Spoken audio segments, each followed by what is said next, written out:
پہلا کام انکا لتصل الرحمہ، آپ امت میں جوڑ پیدا کرتے ہیں، امت میں آپ جوڑ پیدا کرتے ہیں، رشتہ داریوں میں آپ جوڑ پیدا کرتے ہیں۔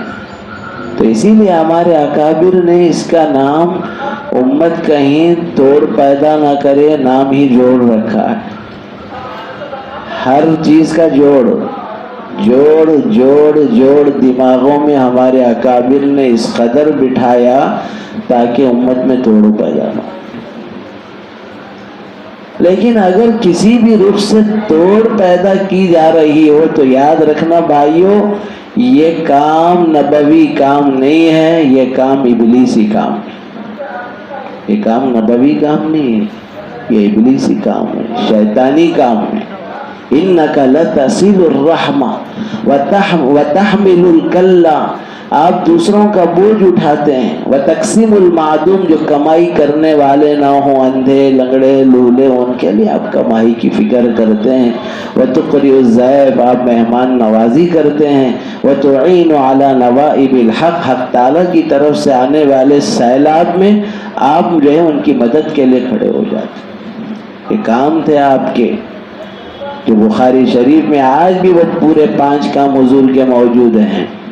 تو معلوم یہ ہوا نبی صلی اللہ علیہ وسلم اس امت کو جوڑنے کے لیے آئے، تو ہمارے اکابرین تبلیغ نے اس کا نام ہی جوڑ رکھا ہے۔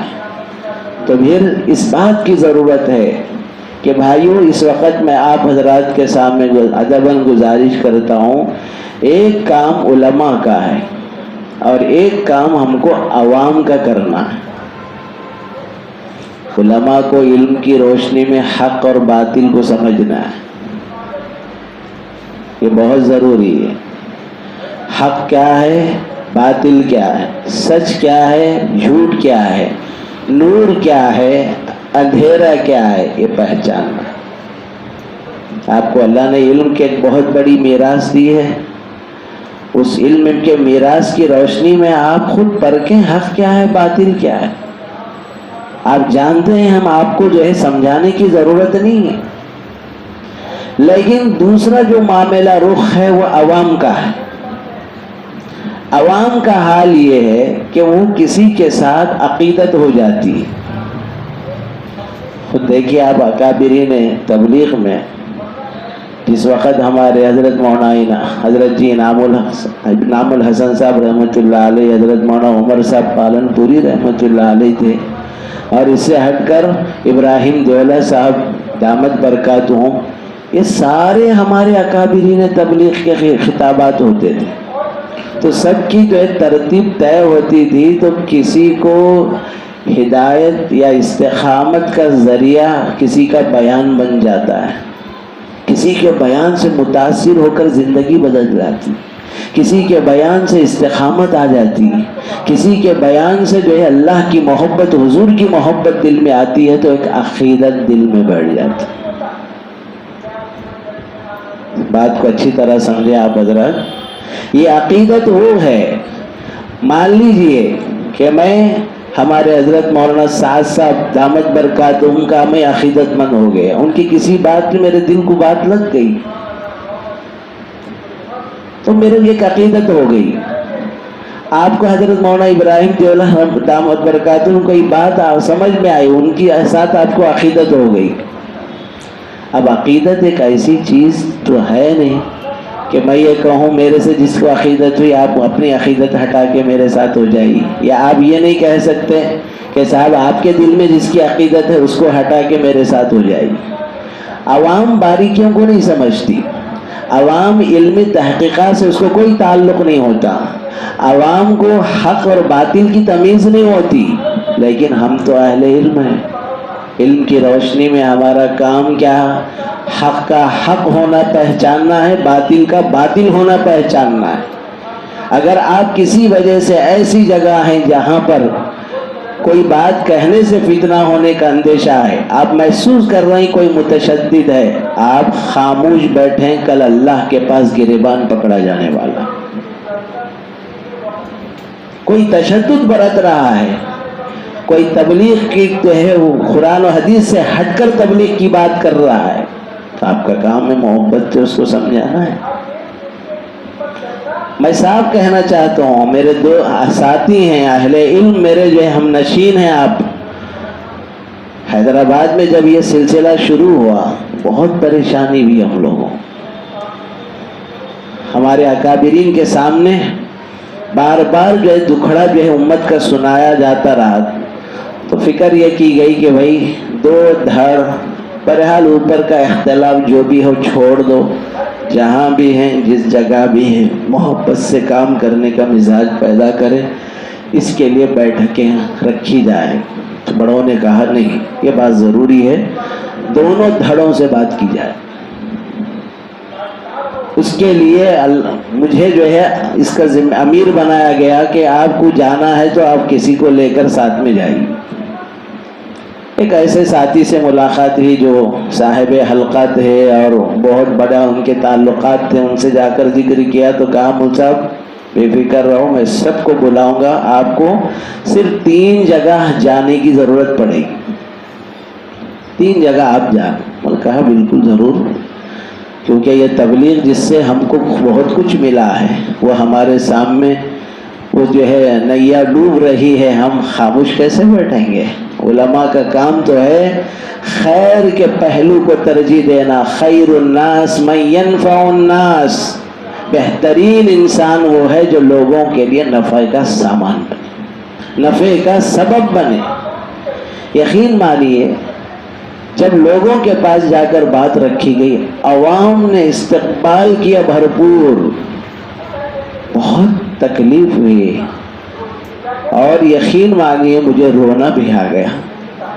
ایسے ایسے علماء جن کے بارے میں توقع نہیں تھی، وہ دونوں دھڑوں کو بیٹھنے کی کہ دراڑیں ڈال رہے تھے، وہ نہیں چاہتے تھے کہ دونوں دھڑ آپس میں بیٹھ جائیں۔ کیوں؟ ان کو کچھ عہدے ملے تھے، ان کو کچھ مرتبے ملے تھے، ان کو کچھ اونچا مقام ملا تھا۔ اپنے مقام اور مرتبے کے تحفظ کے لیے، اپنی نفس کو اور اپنے مفادات کو پورا حاصل کرنے کے لیے، دونوں دھڑوں کو ملنے کے لیے وہ رکاوٹ کا سبب بن رہے تھے۔ میں نے کہا اللہ کے واسطے میرا کوئی یہ نہیں ہے، میں اکابرین کی طرف سے ترجمان بنا کر بھیجا گیا ہوں، بات پہنچانا میری ذمہ داری ہے۔ بعد میں کہا نہیں تو مولانا ہم آئیں گے، آپ اتنے سخت سے بول رہے ہیں، آپ لجاجت سے، تب وہ لوگ آئے۔ اس سے کیا بات سمجھ میں آئی؟ عوام ہی ہوتی ہے، وہ جب اس کو جو ہے دین کی کوئی بات، حق کی کوئی بات رکھی جاتی ہے تو قبول کرنے کے لیے تیار ہو جاتے ہیں۔ لیکن بھائیوں، آپ حضرات سے ادباً گزارش ہے، جس جگہ بھی آپ رہ رہے ہو، میں تو یہ کہتا ہوں، بعض ہمارے ساتھی ملنے آتے ہیں، بھائی ہم دین کا کام میں ہم معین بنے ہیں، مددگار بنے ہیں، ان سے کہتا ہوں کہ آپ کے پاس دونوں جماعتوں کا کام ہوتا گیا؟ اگر ہوتا تو بولو صحیح کام کر رہے ہیں آپ۔ اگر آپ یہ کہہ رہے ہیں کہ نہیں ایک ہی آنا ہے، دوسرے کو ہم رکاوٹ ڈالیں گے، تو آپ کون سی تبلیغ کر رہے ہیں؟ کیا تبلیغ شخصیات کا نام ہے؟ کیا تبلیغ کسی مرکز کی جگہ کا نام ہے؟ تبلیغ قرآن و حدیث کی ساری دنیا میں ہے، مشرق اور مغرب، شمال اور جنوب میں۔ یہ دین ابدی ہے، عالمگیر دین ہے، یہ جگہوں سے اس کا تعلق نہیں ہے۔ کبھی تو جو ہے جب دین اسلام کی جو ہے ہوائیں چلی تو اس وقت میں کبھی جو ہے مدینہ مرکز رہا، تو کبھی جو ہے بغداد مرکز رہا، کبھی کوفہ کی سرزمین مرکز رہی۔ معلوم یہ ہوا کہ یہ حالات کے اعتبار سے اگر کوئی در و دیوار ہی کو جو ہے بنیاد بنانے، اسلام میں اس کی کوئی نظیر ہی نہیں، اسلام میں اس کی کوئی نظیر نہیں۔ تو اس لیے آپ حضرات کے جوڑنے کا من چاہیے کہ ہم حق کو جانتے ہوئے جو متشدد ہیں، کوشش اس بات کی جائے کہ اعتدال ان کو سمجھایا جائے۔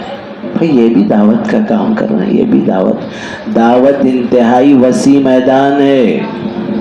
دعوت کے اندر کوئی تنگ نظری نہیں ہے، اور یاد رکھنا وہ پروردگار عالم اچھی طرح جانتے ہیں کہ فرعون کا خاتمہ کفر پر ہونے والا ہے، پھر بھی اللہ کہتے ہیں اذهب الى فرعون انه طغى، موسیٰ اور ہارون سے خطاب کر کے کہہ رہے ہیں اذهبا الى فرعون انه طغى فقولا له قولا لينا لعله يتذكر او يخشى. نرمی سے بات کرنا، ہو سکتا ہے آپ کا رویہ اس کے دل کو نرم کر دے. وقت کے پیغمبر کو یہاں ہدایت دی جا رہی. معلوم یہ ہوا دعوت اور تبلیغ کے اندر ایک کافر کا استقبال ہے، اللہ خدا کا دعویٰ کرنے والے تک کا اس میں استقبال ہے. تو کیا کوئی جماعت محض چند نظریات کی وجہ سے تھوڑا سا وہ اپنے کو الگ سمجھ رہی ہے تو پھر آپ اس کو الگ ہی سمجھیں اور آپ خود اس کے آپ میں ذمہ دار بن کر دوسرے گروپ کی جو ہے آپ مخالفت کریں؟ یہ تعلیم نہیں ہے. اس موقع پر میں حضرت شاہ صاحب دامت برکاتہم کے سامنے بات آئی تھی تو حضرت نے کچھ چیزیں لکھائی تھی، تو اس موقع پر جو ہے حضرت میں نے ہی جو ہے اس کو قلم بند کیا، حضرت بولتے گئے، پھر بعد میں نو کو پلک سیدھا کیا گیا. وہ چیز میں آپ کے سامنے جو ہے سنانا چاہ رہا ہوں. یہ بڑوں کا پیغام ہے کہ یہ دور فتن ہے. اس وقت امت مسلمہ داخلی اور خارجی فتنوں کا شکار ہو رہی ہے، اس لیے آپس میں امن و آشتی کی فضا کو قائم کیا جائے. جہاں تک ہو سکے رشتہ اخوت کے پیش نظر مسلکی تشدد اور نزاعی مسائل سے گریز کیا جائے، بجائے اختلاف کے مصالحت کو ترجیح دی جائے. ارشاد خدا بندی ہے انما المؤمنون اخوۃ فاصلحوا بین اخویکم واتقوا اللہ لعلکم ترحمون. کہ آپس میں تم بھائی بھائی ہو، اپنے دو بھائیوں میں صلح کر دیا کرو، خدا سے ڈرتے رہا کرو تاکہ تم پر رحمت کی جائے. آیت کریمہ سے بات واضح ہوتی ہے امت